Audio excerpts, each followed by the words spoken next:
Bikin arsitek luar negeri geleng-geleng, tol ini melayang di atas laut pakai 10 juta bambu. Pernahkah terbayang infrastruktur jalan tol melintasi laut bisa terbangun tegak karena ada jasa bambu di dalamnya?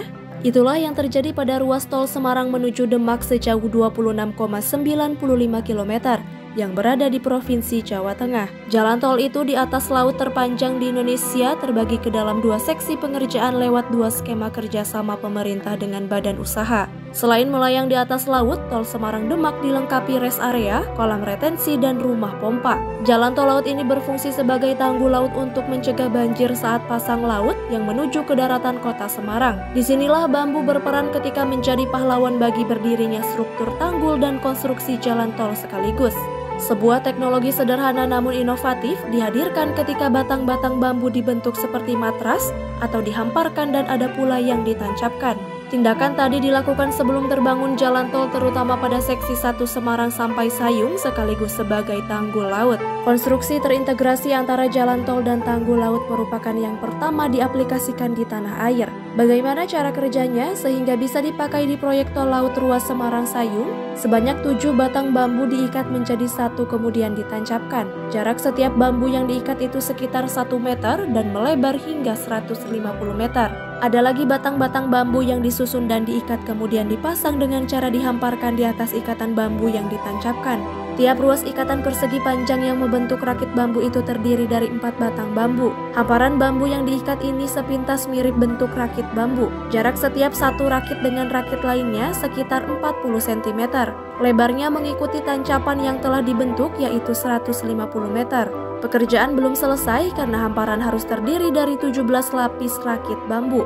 Setiap satu lapis rakit bambu selesai dihamparkan selebar 150 meter, maka diberi lapisan pasir laut setebal 20 cm di atasnya.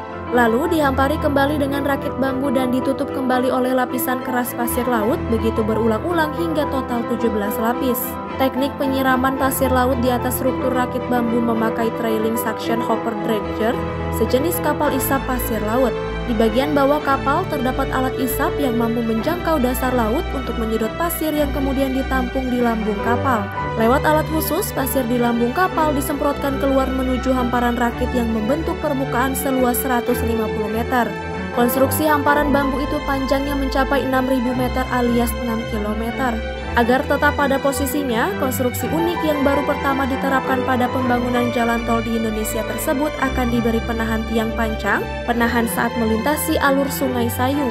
Ini berfungsi untuk menahan supaya konstruksi bambu tidak longsor ke sungai. Untuk menciptakan megastruktur seperti itu hanya diperlukan batang-batang bambu sepanjang 10 meter dengan diameter minimal 10 cm atau kira-kira sudah berumur 3 tahun.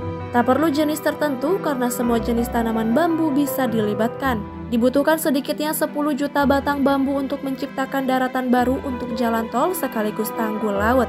Ini jauh lebih hemat dibandingkan harus menguruknya. Selain butuh ratusan juta kubik tanah dan jutaan kali truk ulang-alik mengangkutnya serta rawan amblas, tentu saja dari segi biaya bisa lebih ditekan. Sebelum diterapkan pada proyek jalan tol Semarang-Sayung, bambu lebih dahulu diuji di Balai Bahan dan Struktur Bangunan Gedung, Direktorat Bina Teknik Permukiman dan Perumahan, Direktorat Jenderal Cipta Karya Kementerian Pekerjaan Umum dan Perumahan Rakyat.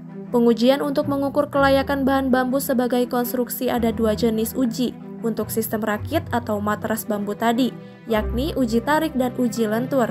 Tujuannya untuk mengetahui perilaku dari bambu yang dirangkai menjadi kesatuan sebagai matras, termasuk jika mengalami gaya tarik dalam arah horizontal serta gaya tekan pada arah tegak lurus. Bila nantinya telah terbentuk fisik bangunannya, jalan tol sebesar 50 meter dari total lebar 150 meter akan tampak seperti sebuah segitiga yang terpotong di atasnya. Sebagai sebuah tanggul laut diharapkan dapat efektif mengamankan Semarang dari rob saban laut pasang. Ini juga akan bisa membuat lahan di selatan jalan tol bisa kembali produktif. Konstruksi seperti ini pernah diterapkan dalam pembangunan Pelabuhan Kalibaru Tanjung Priuk, Jakarta pada 2012. Dalam skala pekerjaan berbeda, bambu juga pernah diaplikasikan untuk menjinakkan tanah sangat lembek saat membangun sirkuit Formula E Ancol, Jakarta pada Maret 2022.